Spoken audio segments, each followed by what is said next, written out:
Hello and welcome back to 1874. It's time for a full-time show as Villa qualify for the last 16 of the Champions League by finishing in the top 8 of the group stage. Aston Villa 4, Celtic 2, and I am joined by Jacob Tanswell to discuss the game. This show is sponsored by NordVPN, and if you want to get a huge discount and 4 months free, just head to 1874.io/NordVPN. It's completely risk-free because Nord offer a 30-day money-back guarantee. Right then, Jacob, absolutely incredible scenes at Villa Park last night. Just a strange evening as well for a number of reasons. Before Jacob and I crack on and talk about the game, we aren't going to talk about transfers in this show. We're going to jump back on at 3:45 and do a dedicated transfer show about mainly John Duran. I suspect Ollie Watkins and any potential incomings that Villa might use the John Duran money to implement. So you can ask us questions about transfers in the chat, but we're not going to talk about transfers in this show. We're just going to talk about the game last night. As I say, an incredible occasion, Jacob. First, how are you? Yeah, doing very well, thank you. It's been a while, hasn't it, since we last done a pod together? Yeah, I tried to get you yesterday, and you were on a run. Was the excuse for not doing it? No, how long this run was? Let's make this clear. It was, what time did you message me at? 10 a.m. in the morning, right? Yeah. And bear in mind, I don't finish work till about 2 a.m. or 3 a.m. So I thought, I don't really start work till about 5 or 6. I have a morning at Cannock Chase. I can go a little run, and it's, I did quite a long way. So you just caught me at a bad time. That's all. No, that's okay. And then, of course, you have the game to get to as well, Jacob. I mean, you must be incredibly busy at the moment. Villa are probably, at the current time, the best/worst team to report on, depending how you look at it yourself. But the game last night, I mean, the atmosphere, I just love the start of the games, hearing that Champions League music, the tifo coming down, which the club have done really, really well. It was the Ozzy Osbourne tifo, of course, last night. Gets you really up for it. And then just, obviously, the players were up for it as well, because it was an electric start. Yeah, I think Villa Park's been a brilliant venue, hasn't it, for Champions League nights. Villa look a completely bigger team, better team, broader shoulders, just bigger in stature. They look very confident. Absolutely fantastic. And I thought the start was great. I thought how Villa Park looked, you couldn't see it where you were sat, but the whole end looked majestic. And it just felt, I won't get into transfers, but it just felt like the friction and the jarring between Villa on the pitch and Villa off the pitch. They can look so good on it. They can be so stable for most of the games. But like what happened at Celtic and like what happens in the transfer window, they just have these moments of just a complete uncertainty, and you just don't know what's happening. And it's been very difficult to answer your question about reporting. It's been very difficult to report on Villa because they haven't got a plan as such, a broad plan. They changed kind of day to day, and I think they'll even admit that. So anticipating what they would do is very difficult. But going on the game, I thought the start was fantastic, and when Rogers scored that second goal, the atmosphere was definite. Yeah, no, I mean, the setup was good as well from Villa. I thought interesting to see Kamara at left centre back and Bergard in the right central midfield space. Actually worked really well whilst we were implementing that, because Kamara could shift and kind of make a back three and go more to the left, which isn't his natural game, but he's adept with both feet. But Bergard, the central midfield area, a little bit like Kamara last season, would drop in to make a back three, which meant the fullbacks could push on and bomb on, and Villa could just create a nice little three off Ollie Watkins, and the movement and the football that they played in that opening 7 minutes. Well, probably it was longer than that, but to score 2 goals in the first 7 minutes, I think the setup was actually a lot to do with it. Yeah, definitely. And we'd known about Kamara playing centre back for since Tuesday afternoon, really. And when Bogai was named in the starting lineup, I thought McGinn was going to come in. I was quite surprised. I thought maybe Emery changed last minute. I thought Kamara's going to play midfield, Bogar's going to play centre back. But like you said, the setup was really good. And I thought until Bogar played right back, which I thought he was okay, but he was a lot better in centre midfield. Yeah, and agreed. The times he's played in midfield, coming on against Arsenal, and yes, last night, I think he's been really good, and that's a testament to him. He's very versatile. One of the reasons why Emery really liked and wanted to include him in the setup this season was because of how secure and controlling he was on the ball, and I think he used that. He's not going to do anything flashy, but he keeps things ticking over. He's got good athleticism, he's got good passing options, he knows who the next pass is, and I think he's a really useful squad member. Cash is injured now for a few weeks.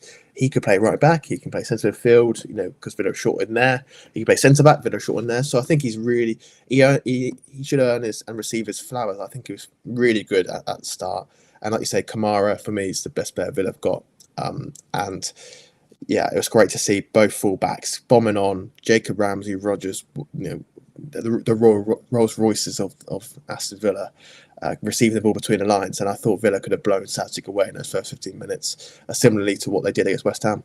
Yeah, I mean, obviously it was a better start than West Ham because we scored twice, but good to see Ramsey involved again. Obviously, he's been, since you've covered Villa, you've never really seen him have a run in the team because all he's done is get injured. You do kind of feel he's getting somewhere near to his best now. He's not there yet, but just the fact he's getting goal involvements again is a massive thing. And that first goal's come a lot from his work and the nous to pick out Morgan Rogers, who I also will say, I think I said it before he went on this run of kind of scoring goals, that he's so big and he's so powerful that when he crashes the box, he should be a threat. And in the last month or so, think of the goal at West Ham as well, against West Ham as well in the FA Cup. He has kind of crashed the box and he has added that to his armoury, getting the end of the cutbacks. And I really like it when Villa score that kind of goal because essentially that's everything Emery works towards all the time. He's scoring that type of goal. And you could put together a lovely compilation of goals that Villa have scored from cutbacks over the last 2 or so years under Unai Emery. And it was just a well-worked team goal. Great to see Ramsey involved. Yeah, absolutely. And I think with Jacob Ramsey, you can always see if he's fully fit and in rhythm when he's got that little bit burst of pace. He's not the quickest, but he's got those 2 yards where he just shifts the ball onto his left foot, like he did for his goal against West Ham and that cross, where he can just get out on the outside of the right back. And with Rogers, he's always got that ability, like you say, to crash the box. But it's more about being efficient and not going too far wide or being too deep. Just knowing when's the right time, when's the timing of the movement to get in the box, where to stand, not do too much. I think early on when Rogers came, he's running everywhere, and I think now he's far more efficient while still being very hard working.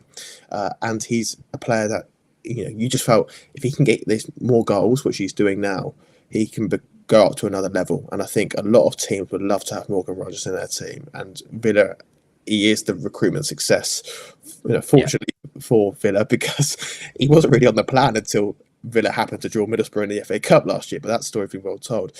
But with Jacob Ramsey, I've not seen him at his best, like you say, but he is a ball carrier, and him and Rogers work really well together when they're at their best. And you can always see, I tweeted this last night actually, you can always see when Villa are at their best by a number of times that Ramsey or Rogers receive the ball running into space, because that means they're able to work the way through the build-up and able to get the ball in between opposition lines. And I think they're really good, and I want to see more of them playing together. We just need to ensure, and fingers crossed, both stay fit. Yeah, it's wonderful to see. You're right. When Ramsey gets on the half turn and he managed to manipulate that space and drive into it, you're right. Everything Villa do in that build-up that might seem a bit slow at times and maybe frustrate certain elements of the fan base at times, it's all done with that in mind. We'd suddenly be able to shift through the gears, get those ball carriers on the ball and get those ball carriers into space. And when Villa do that well, they're such a good watch. They really are. I know, obviously, Villa are my team and everyone that's watching the team, but when Villa do that well, it is really, really good to watch, and it makes Villa one of the more interesting teams in the league, because when they're playing well within the kind of parameters that Emery wants them to, we are just a brilliant team. And to be 2-0 up after 7 minutes, in a game you need to win, it did feel a little bit too good to be true. And obviously we all know what went on to happen in that first half. But the second goal as well, it's a wonderful finish from Rogers. I think from what I saw back, I think it might have took a little nick off the Celtic defender, but still, it's great technique from Morgan Rogers, obviously buzzing after just scoring a goal. I think that might have been his first Champions League goal as well, actually. Yeah. But it's Watkins in the build-up again, a bit like the West Ham game on Sunday. It was a Watkins assist. It was a Watkins assist last night again, and I feel like that assist will kind of get lost in Rogers' goal, but it's really, really good centre forward play. And these are the kind of things, when I back Watkins and I defend him, it's easy to say now, I know that Duran's probably going to go. Those are the things that John Duran doesn't do, and they're the things that Ollie Watkins does really, really well. Yeah, absolutely. And I thought his all-round game yesterday was absolutely fantastic. I thought he was really, really good. Shame it had to be marred by the penalty and the other chances he missed. But I think his overall game shows why he is Emery's first choice, and it always has been, really.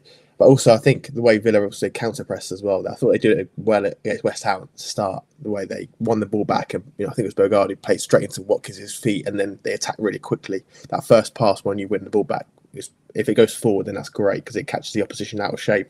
And that's what Villa did for the goal. And it got a little nick, like you say, but it all comes from Villa being direct and really vertical with the passing.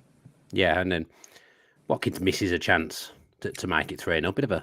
Bit of a bizarre finish from him. Yeah. I mean, we're going to talk about Watkins throughout this show and throughout the show that we do afterwards as well, I'm sure. But it felt like Villa lost their momentum and lost their control of the game when Matty Cash pulled up and went off injured.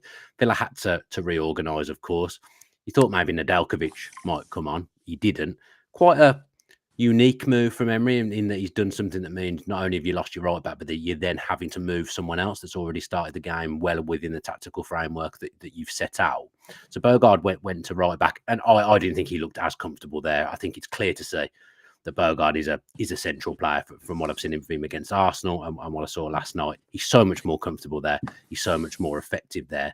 But McGinn came on into that midfield area, and Bogard went to right back. And from that point, Villa kind of lost their grip on things a little bit. Would you put that purely down to the change, or is it again just one of those spells that Villa just seem capable of this season, where they just completely kind of lose their minds? Yeah, I think Villa. I think it's been the theme of their season really. Last year they wouldn't play well, but at certain points, but they just stay in control. They wouldn't really implode. Where this year they've had these spells where they don't seem to do anything right. But it will surprise me again because we've said before, Emery's very reluctant when he makes a sub to change two positions. He always wants to keep the same framework. So the fact he did it against West Ham, which I still thought was a mistake with Luka Dean centre back and Matt a left back. The fact he'd done it again, I think it shows one that he hasn't got as much trust in Nedeljkovic, and who I still will believe will go out on loan, even though Cash is injured. And secondly, obviously you want to get John McGinn in, but McGinn, for a guy that's not played for a while, coming into that intensity in a position where it's deeper and he's going to have a lot more pressure on the ball, was difficult. And like you say, Bogard doesn't look the same player out when it's shunted out wide, and it changed the whole build-up structure as well. Leon Bailey had to then occupy the more width, rather than Cash overlapping him, etc. So yeah, it was difficult. But I think Villa, if they're going to progress and get into the top 7, top 6 this season, in the Premier League, they need to be much better in managing those bad spells and having to adapt to adversity. Yeah, I mean, Sean Reynolds says here, as soon as Bogard moved to right back, I said that Bailey would have to back him up more and don't leave exposed. Then came Celtic's first goal. I could literally see it unfolding before it happened. But you're right to talk about just those subtle differences of what you have to do as a player when you're forced into an early change, when you're in control of the game. It can be unsettling for footballers. Now, I think certain people probably could have handled the change a little bit better during the game. I'm not too worried about the first goal. It was then that, once the first one comes, we suddenly really go within ourselves. We don't control the game. It turns into panic stations a little bit. Emery invariably is losing his head on the sideline and what's unfolding in front of him. And when we concede, you always do feel like that 5-10 minute spell afterwards, there's going to be another goal there. And there was. And Adam Idar last night, Villa making him look like pure R9 in that first half. I remember him not being able to get in the team at Norwich when they got relegated fairly quickly in that season, and he couldn't shift Timu Puka. But yeah, Villa they just have that in their locker this season, don't they?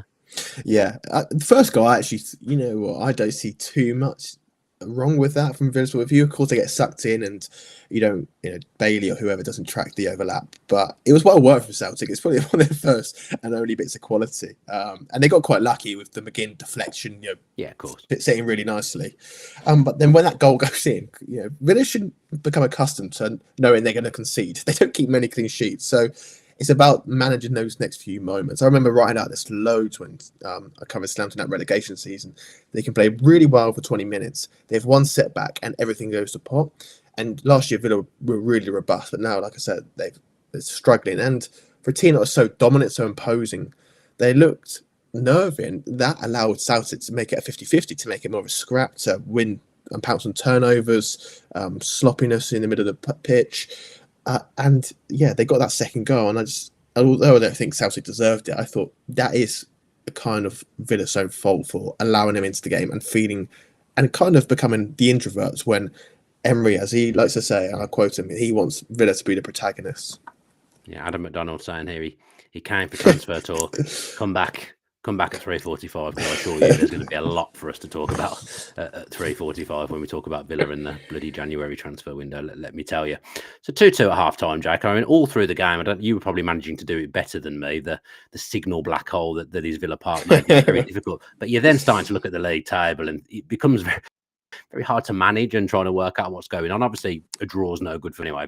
Villa need to win, but the other results were going okay at that point, weren't they? So you then start to get a little bit frustrated because you're thinking, what I do is win this game. We've put ourselves in such a strong position. It would be so Villa to end up finishing 9th or whatever, but we'd actually gone down to about 13th, I think, at that point when it was 2-2 from my memory of the evening. Just generally, just trying to keep track of what was going on last night was absolutely mental.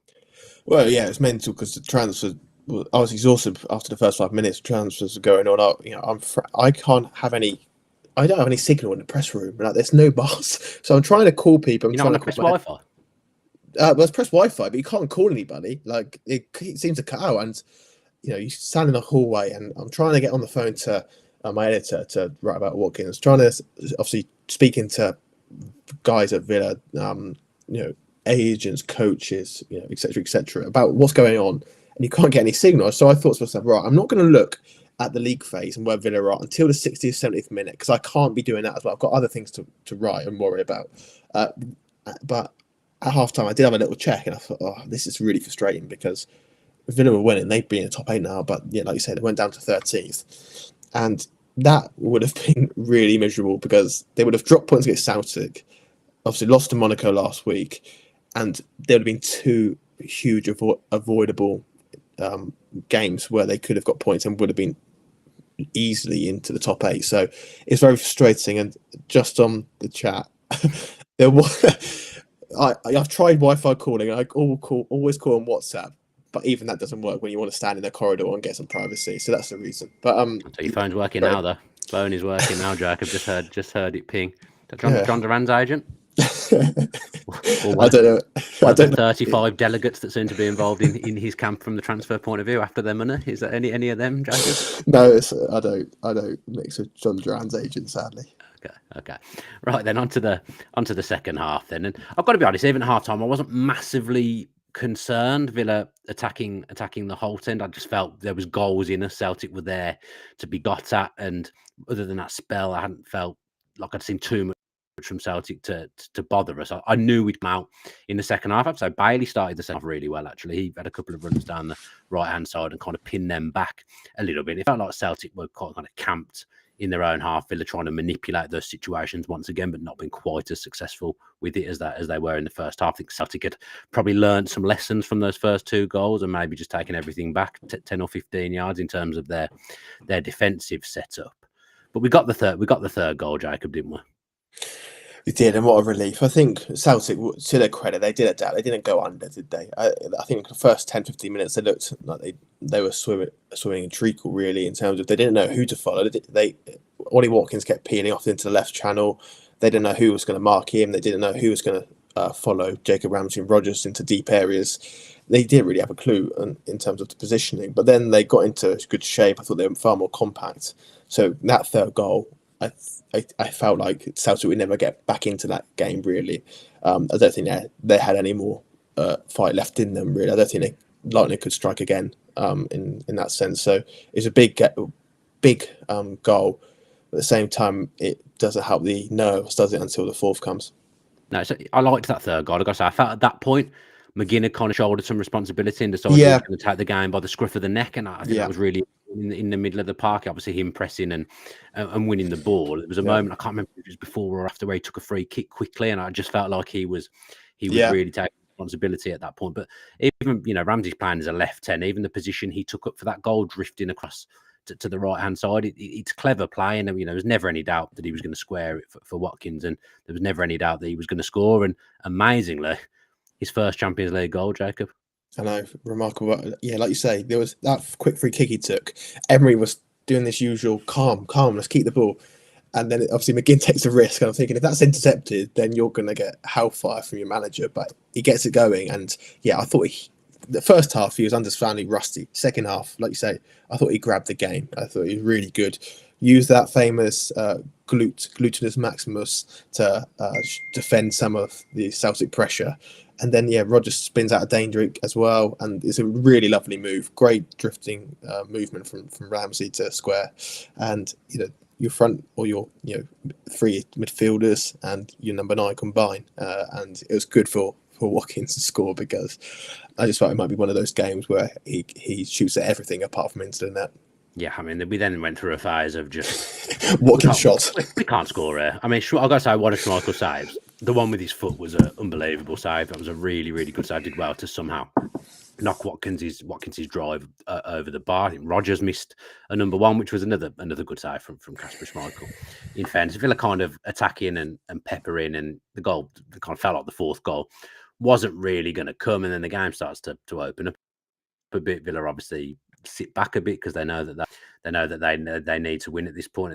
We flitted between 7th and 8th at this point because Lille decided they were going to score 100 goals in a game and overtake us with a goal difference, which we could have really done without last night. By this point, Lee next to me, his signal is really going well, so we were able to keep up with the league table and what was going on. But yeah, then you're edgy. I felt edgy at this point because we're winning, which is what I want. But for some reason, I always feel more nervous when we're actually winning a game.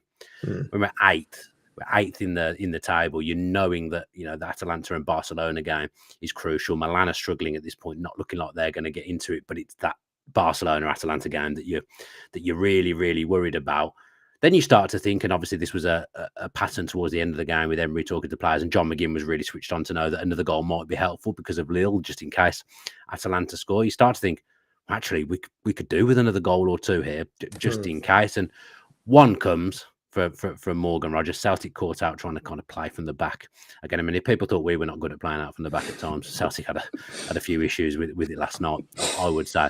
Great work from Watkins again. Good hustle and bustle, and he manages to set it up for Rogers. And again, took it well. It's an easy chance on the face of it, but he still took his time, didn't rush, didn't panic, didn't fluff his lines, and made it 4-2 to get a Champions League hat-trick, which I'm sure he could have only dreamed of that a year ago when he made the move to Villa Park. So Villa win the game, and it looks relatively comfortable in the end. And I think it was comfortable, but still the scoreline I don't think actually reflects how the game went.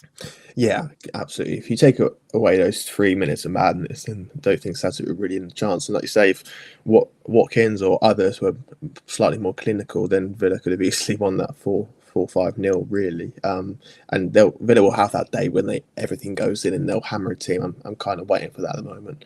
I hope it's Saturday. Yeah, it'd be good, wouldn't it? But yeah, I thought it was a fine game. I thought there's a few understandable bits of anxiety around the stadiums in terms of when Celtic were attacking, but they didn't really do much, did they? They didn't sustain attacks towards the end of the game.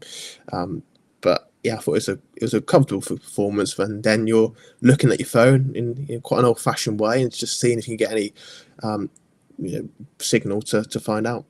Quite a lot of people had gone, actually. I waited in the stadium to kind of work out what was happening and wait for that Barcelona game to end. And you see all the coach and the players huddled around it, looking at someone's phone. I presume they had the game on their phone. Actually, I think there's a different Wi-Fi for the players and staff. There is. I did used to have it, and it dropped off my phone, which is annoying because that one used to be really helpful down the ground. But eventually the results go our way. We know we've got 8th place. It's announced over the tannoy. Those that are there celebrate. Good scenes actually from the people that were left in the ground. I'm surprised. I mean, to be fair, I won't even get into it, but trying to get in and out of Villa Park last night, jeez, I've never seen anything like it. Getting in, I was there really early, and I still, because they tried to close the road that the car park I park on is on. Anyway, that's a story for a different day. No one cares about that. But they've done the job, Jacob, and they've finished top 8, which probably gets overlooked, will get overlooked a little bit. What a brilliant achievement that is for Villa, given that this is the first time back in the Premier competition for a long time. Yeah. New format. Some will say it's helped Villa, but they've still had to do the same parameters as everyone else, and they've done it, and they've got top 8, and there's some huge teams that haven't got anywhere near finishing top 8. Just how big of an achievement is that for Villa to just bypass the playoffs completely and know that they're in the last 16? Yeah, I think it's extraordinary, not only because it's 2 fewer games, which is very welcome to Emery. It's the fact that this is the first, as like you say, it's the first time in the competition in the Champions League format, and they just take to it. They adjust. They're able to not only cope and finish in the top 24, which I remember when they were doing the draw, we were on this podcast and we were saying, Villa should get 24 in the top 24. The fact they can get in the top 8 and push it is remarkable, and a lot of their best and success was at Villa Park, right? They played their best football at Villa Park. I thought Leipzig, they were good, and that was a really big win in retrospect.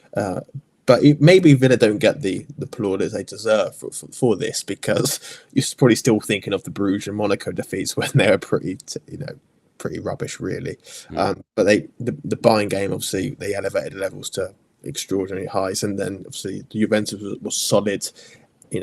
Bologna was really good, so they were just kept grinding out these results. Very professional, very robust, and I think it's a really good achievement. And whoever Villa get next, it's going to be difficult. I do think Villa will find it very difficult, but at the same time, you've still got that feeling that, you know what, if Villa are in it and they're able to really make advantage of Villa Park, then they can beat anyone there.